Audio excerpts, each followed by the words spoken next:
Hey, what's going on, guys? Welcome to the channel. UFC 283 Glover Teixeira versus Jamahal Hill for the light heavyweight title is almost here. It's only a couple weeks away, and this is going to be my top 3 reasons I love UFC 283. I'm going to go from 3 to 1, 1 being the reason I most love UFC 283, and I am absolutely dying to see UFC 283.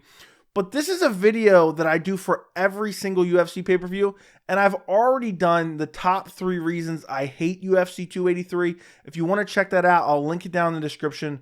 But I'll also be doing a bunch of UFC 283 prediction videos, so make sure you subscribe to the channel and turn on notifications. I would greatly appreciate it. But usually when I do these videos, I usually have a couple honorable mentions as well as the 3 reasons that I love or hate the card. But because UFC 283 isn't particularly deep, and again, I talk about that in the top 3 reasons I hate UFC 283, I only have 3 reasons in this case. I don't have a couple honorable mentions, but the reasons that I have are solid reasons, and obviously the number 1 reason, I'm not just making this up and faking enthusiasm, but the number 1 reason is the reason I am dying to see UFC 283, even though I feel like a lot of people, even hardcore fans, are going to look at UFC 283 and say, you know what, this is a bit lackluster. I may skip this card. There is one reason you absolutely should not miss UFC 283. So starting off with the number 3 reason that I love UFC 283 is a particular prelim fight, and that is Gregory Rodriguez versus Brad Tavares. This is an amazing middleweight matchup. This should not be on the prelims. This should be on the main card, replacing Lauren Murphy versus Jessica Andrade. I don't understand the bout order in this case. But Gregory Rodriguez, he is never in a boring fight. His last 3 wins, he has won by TKO or KO. His last fight against Chidi Njokuani, he had that massive cut in between his eye. The fight was back and forth. He came back and won, got the TKO. The fight before that, he KO'd Julian Marquez. I mean, Gregory Rodriguez is one of these guys who, no matter when he goes out there, who no matter who he fights, it's always an exciting fight. And Brad Tavares is a gatekeeper for the top 15 of the middleweight division. You know, he fought Israel Adesanya on his come up. He fought Edmund Shabazian on his come up. And I know Edmund Shabazian never made it to the top really, and he's still kind of progressing in his career. But Brad Tavares is the measuring stick of the middleweight division.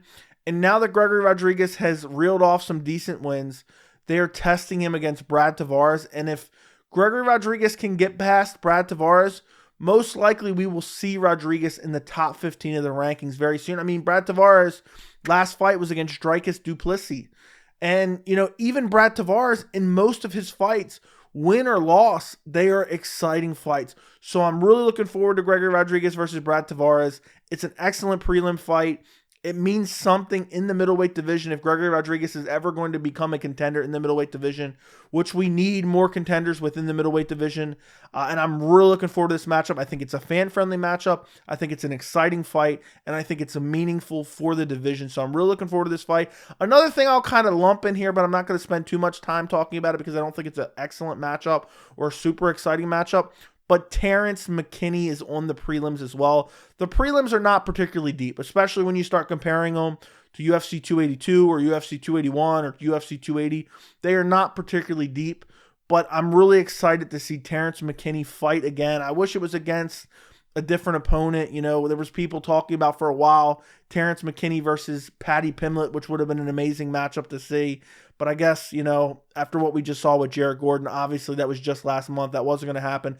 But I wish Terrence McKinney would have got a little bit better step up in competition. But I guess they wanted to get him on that Brazil card for whatever reason. But I'm super excited to see him on the prelims as well as Brad Tavares versus Gregory Rodriguez. Moving on to my number 2 reason that I love UFC 283, and that is because Glover Teixeira is getting a title shot. And I know what you're probably thinking, like, well, wait a minute, what do you care if Glover Teixeira is getting a title shot? He just lost to Yuri Prochazka in his last fight.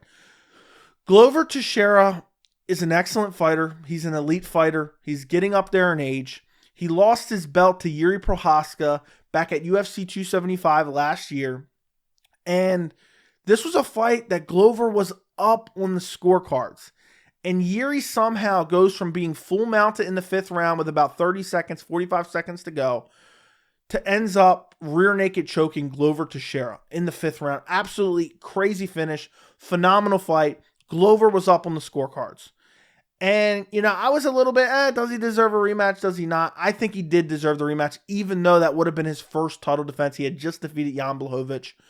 And then December comes around. At UFC 282, we're supposed to get Yuri Prochazka versus Glover Teixeira. Yuri pulls out with a shoulder injury.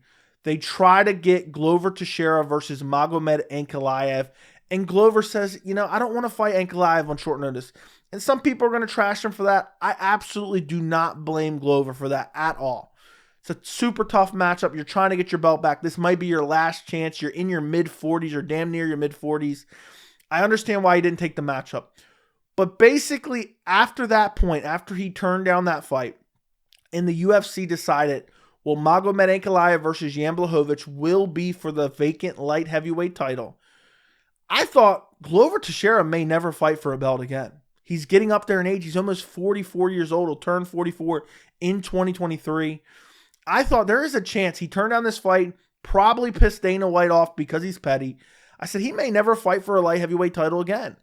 And the MMA gods have it. Jan Blachowicz, Magomed Ankalaev ends up in a draw, which I know some people are complaining about. I don't have a problem with the draw, even though I scored it for Magomed Ankalaev. And Dana White says, you know what? We need a main event for UFC Brazil, because the UFC Brazil card, before they added Glover Teixeira versus Jamahal Hill, was looking, it wasn't even really looking like a pay-per-view at that point of how, there was no depth to the card at all. They decided, you know what? Glover Teixeira is going to fight for the title after all. And he asked to fight Ankalaev. He said, give me another month. Let me fight in Brazil. So now you have Glover Teixeira, who is a legend in the sport, a former champion, looking to win his belt back in Brazil. You could not write more of a fairy tale story for Glover Teixeira. And I'm happy he's getting the shot. I'm really interested in this fight. This is one of those fights where it really could go either way. And I think whoever wins this fight, I think gets an early finish. So I think this is an exciting fight, but I am very happy that Glover Teixeira is getting that title shot. And if I had it my way, and I talk about this a little bit in my other video regarding UFC 283, if I had it my way in an ideal scenario in the MMA world, Glover Teixeira would beat Jamahal Hill. Yuri Prochazka would be able to return this summer, this year. There's some talk. Yuri Prochazka may not be able to return till the end of this year, but he said maybe I can return in the summer. We don't really know yet. But in an ideal world, Glover would win at UFC 283, defeat Jamahal Hill, and then the summer of 2023, we would get Glover Teixeira versus Yuri Prochazka 2, which would be weird because Glover would be defending the belt again, even though Yuri won the last fight.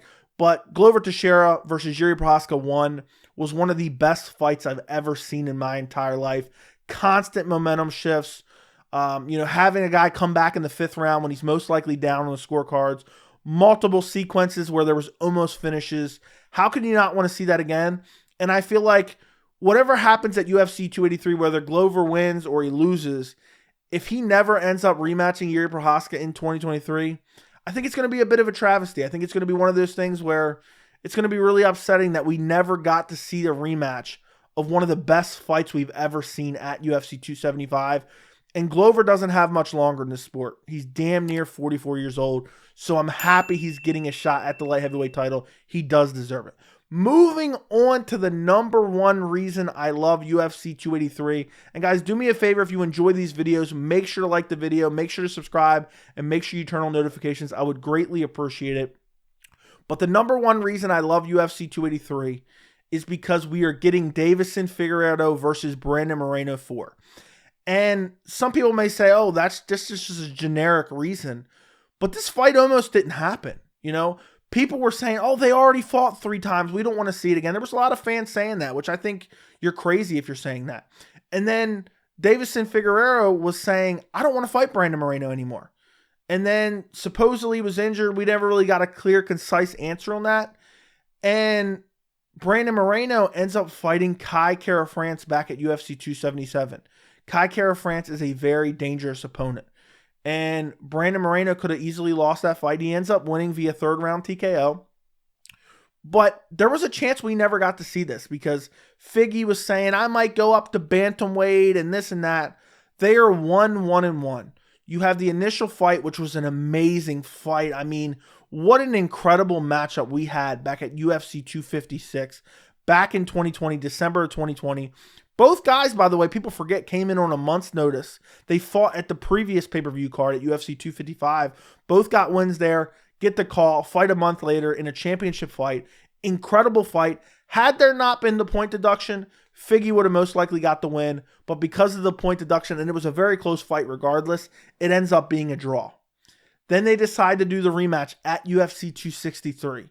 And Brandon Moreno goes out there and puts on a masterclass, absolutely dominates Figgy, and eventually finishes him via rear naked choke in the third round. And then we get the trilogy between these two guys. UFC 270 earlier this year or earlier in 2022. I keep forgetting we're in 2023. And it was a very close fight. Could have went either way. I personally scored it for Brandon Moreno, but I did not think it was a robbery by any means. Figuero gets his title back. And people were saying, I don't want to see it anymore. I don't want to see another fight. And Figgy's saying, I don't want to fight Brandon Moreno anymore. I got my belt back. I want to fight someone else or I'm moving up to bantamweight. And I thought for a while there's a chance. There is a chance we never see these guys fight again. And if you're one of these people saying, I'm tired of seeing this fight, I just can't relate to you at all because those first three fights, mainly the first and the third one, were absolutely incredible. And the performance that Brandon Moreno put on in the second one was incredible as well. I could watch these guys fight 10 times. But I am very happy that we're getting a fourth fight. I believe this is the first time in UFC history we've had two guys fight 4 times in a title fight. I'm pretty sure that's accurate. And I think this is going to be the closing chapter of Figgy versus Moreno. I think we're finally going to get a definitive answer. If Figgy goes out there and wins, Figgy's the better guy. If Moreno goes out there and wins, Moreno's the better guy. Again, I could watch these guys fight 5-6 times. So if this was a close fight or another draw, I would say book them for a 5th time. But I was worried this fight wasn't going to happen. I'm happy that it ended up coming to fruition. And I'm really looking forward to this matchup. I am dying to see UFC 283. My most anticipated fight on this card is Figgy versus Moreno. And I know a lot of people don't give the flyweights enough respect. You have to. These are two elite level fighters. Both Brandon Moreno and Figgy are never in a boring fight. So I'm really looking forward to this 4th matchup. I'm really looking forward to seeing how both guys adjust after fighting each other 3 times.